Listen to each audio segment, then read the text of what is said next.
For 8 months, Richard Coleman called his daughter every single Sunday, and for 8 months, every single call went straight to voicemail. He told himself she was busy. He told himself she was still upset about things he had said the last time they spoke. But on a cold November morning, staring at his phone after yet another unanswered call, Richard finally admitted to himself that something was deeply wrong, and that the daughter he raised alone for 18 years would never simply vanish from his life without a reason. Before we dive deeper, let us know in the comments where you're watching from. We'd love to hear from you, and don't forget to hit that subscribe button so you never miss any of our upcoming videos. Richard Coleman had spent most of his life working as a foreman at a manufacturing plant outside Dayton, Ohio, the kind of steady job that paid the bills but never quite gave him the time he wished he had with his daughter, Sarah. After his divorce, when Sarah was just 9 years old, Richard raised her mostly on his own, juggling double shifts with school pickups, learning to braid hair from online videos, and showing up to every recital even when exhaustion nearly knocked him flat.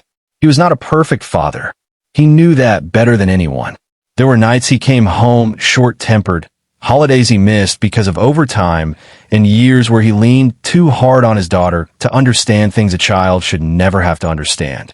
Sarah grew into a strong, independent woman despite it all, or perhaps because of it.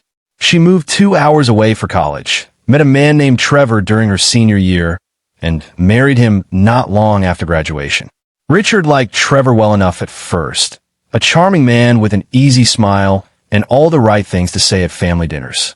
For the first few years of their marriage, Sarah called her father constantly, sending pictures of her new house, updates about her job, and eventually the news that she was pregnant with his first grandchild. Richard had never felt prouder, already imagining Sunday afternoons teaching a grandson or granddaughter how to fish the way he once tried to teach Sarah. Slowly, though, something began to shift. The calls became less frequent. Sarah stopped picking up on the first ring, then stopped answering altogether, her texts turning short and distant, always ending with some version of being too tired or too busy to talk. Richard noticed she rarely mentioned Trevor anymore in their conversations, and when he asked a video call, so he could see his new grandson, she always found a reason to say another time would be better. He told himself it was simply the exhaustion of new motherhood.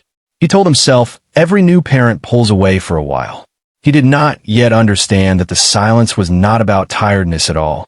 By the 8th month of near total silence, Richard's older sister mentioned during a family gathering that she had seen Sarah briefly at the grocery store 2 towns over, and that Sarah had looked thin, tired in a way that had nothing to do with a newborn, and strangely nervous, glancing toward the parking lot the entire conversation, as though she were checking to see if someone was watching her.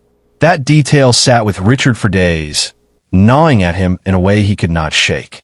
He decided that Sunday he was not going to wait by the phone anymore.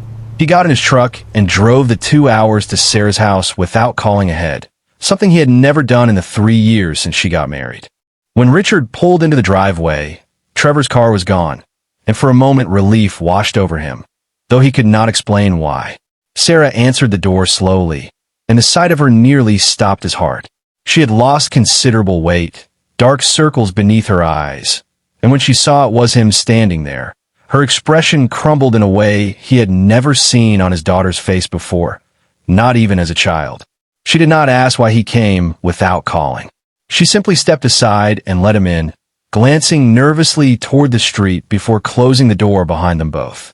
Sitting at her kitchen table with the baby monitor humming softly in the background, Sarah finally told her father the truth she had been hiding for nearly a year.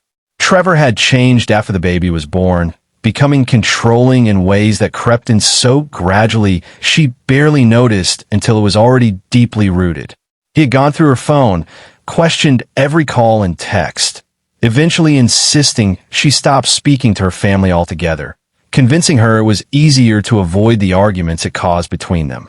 She said she had wanted to call her father 100 times, but fear and shame had kept her silent, worried about what Trevor might do if he found out, and terrified her father would somehow blame himself for not seeing it sooner.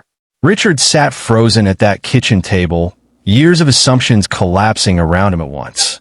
He had spent 8 months believing his daughter had simply grown too busy for him, when in reality, she had been isolated, controlled, and too frightened to reach out for help.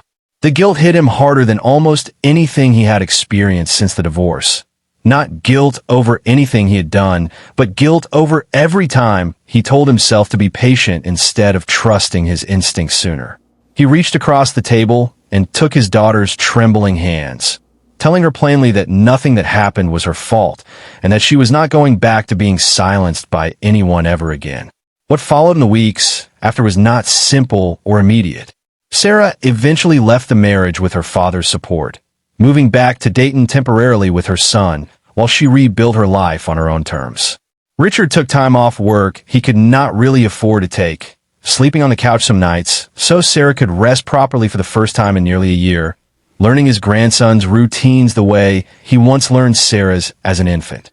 The silence between father and daughter that had once felt like distance slowly transformed into something neither of them had experienced in years, an open, honest closeness built on trust instead of assumption. Looking back, Richard often says the hardest lesson from those 8 months was learning that silence from someone you love rarely means what you assume it means. He had spent months telling himself a story about busyness and distance, when the real story was about fear and control hiding in plain sight. If there is one thing worth carrying from Sarah and Richard's story, it is the reminder that checking in on the people we love sometimes means showing up in person rather than waiting patiently for a call that fear may be preventing them from making. What would you have done in Richard's position? And how long would it have taken you to trust your instincts the way he finally did? If this story moved you, wait until you hear about the brother who tracked down the sister his family told him did not want to be found. Subscribe if you believe checking in on the people we love is always worth the drive.